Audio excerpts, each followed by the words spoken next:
What's up, y'all? The Roommate Investor back with another video. Today I have some exciting news. I'm finally going to start my first home build after 9 years in real estate. I managed to acquire 2 lots and I'm going to be building 2 homes. So this is going to be a series on the home builds, what I've learned, the process, everything I needed to go through, and basically how to build your home from scratch to finished product as a beginner. Today we're going to talk about the first step in this process, which is obtaining plans, permits, surveys, titles, things like that. All the initial work that you have to do in order to be able to build your home. Now, you can either buy a lot or you can buy a home with an additional lot. Luckily for me, I bought a home that came with an additional lot that I was not aware about until I got my initial survey. Once I received the survey, I had to determine if the lot line was vacated or not, which basically means if the city already has that second lot as its own parcel with the tax ID number and it's already separated from the property that I originally bought. If the new lot is already separated,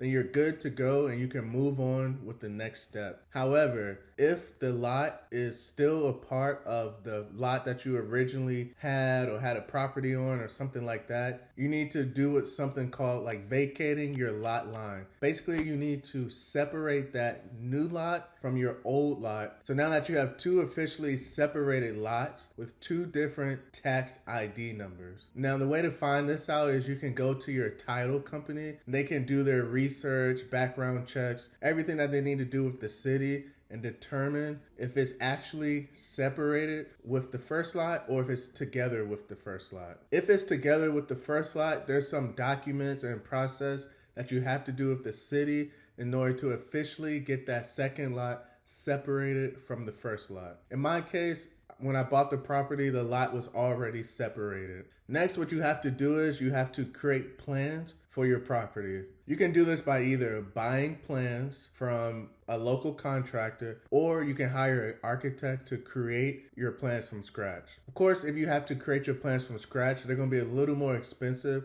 than just buying plans from a local investor or friend through using your network and people that you already know. In this instance, I was just able to buy plans from a contractor, and what made it even better was that the plans are already approved with the city, which means I'm going to have minimum kickback from the city. Usually when you're creating your own plans, everything is done from scratch.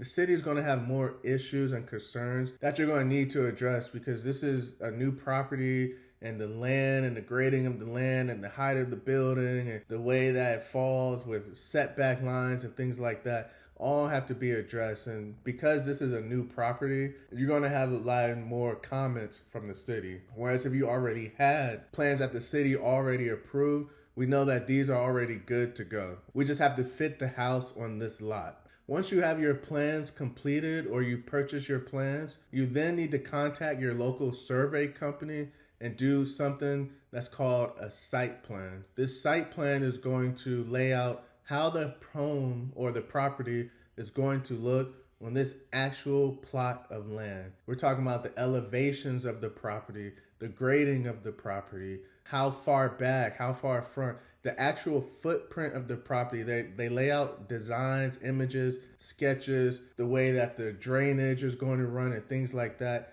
for this specific lot. This is something that your local survey company will do, and it's called a site plan. So this is something that I also had to do. Site plans can range anywhere from around $450 to $1,500 depending on your local city, town, and area. If you're in a more expensive area, it could even be more. Once you have your site plan and your plans completed and ready to go, you're essentially ready to apply for a building permit to the city. Now, this is a little tricky and every city is different, but more than likely, you're going to need a Class A contractor to submit these plans to the city. Basically, you're going to need a builder who's going to build the home for you in order to do this. In my case, I'm in the network of builders and contractors and people like that. So I'm actually able to kind of facilitate the process myself. I'll be facilitating the build, facilitating the permits, and the whole process. And the builder will be next to me, and I'll be able to utilize him whenever I have questions or any comments or concerns. And we will also be doing site visits together. Now, this is very rare, and you will have to have a lot of experience in real estate to be able to do something like this, or you will have to kind of come up under a builder so they can have trust in you. And more than likely, you'll be using all the same contractors and network that the builder knows anyways. So it'll be more feasible for the both of y'all. If you don't have this kind of relationship, you can work to build this kind of relationship by giving that builder this project or other projects, and you all build your way up together until you can either get your builder's license yourself or start to work with the builder and his license, where y'all somehow are tag teaming the project and maybe you're paying a consultant fee. Also, one thing I forgot to mention is when you're buying the plans, everything costs money. When you're looking to vacate the lot line or add it back, just for a title company look into that was a $500 charge. If you're looking to buy plans, they can charge you anywhere from $700 to a few $1,000s. If you're looking to create plans, you may pay anywhere from $2,000 to $10,000. All of these things do cost money in the front end and along the way on the step-by-step process. As you apply for your permits, it's going to go through different departments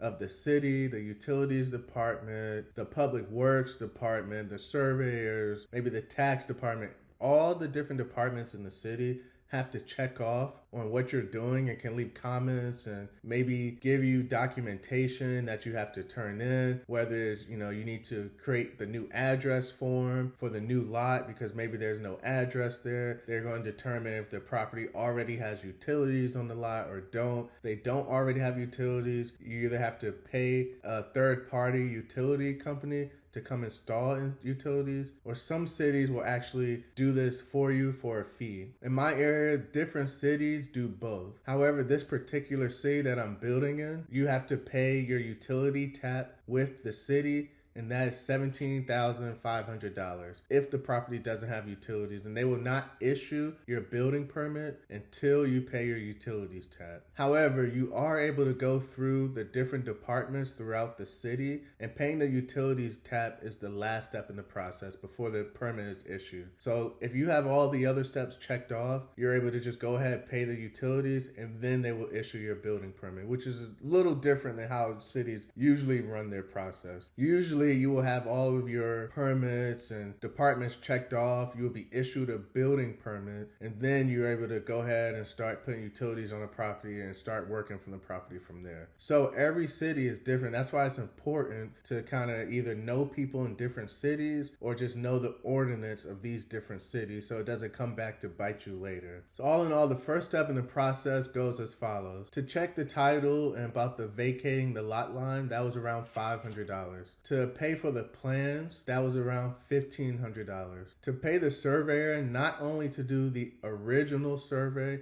but then to also do the site plan, that was around $2,500. To pay for the different departments within the city in order to get the process moving through, that was around $1,000. I'm not going to include the city tap in this building just because that's a little abnormal, and usually that's not a part of the initial process to get the building permit.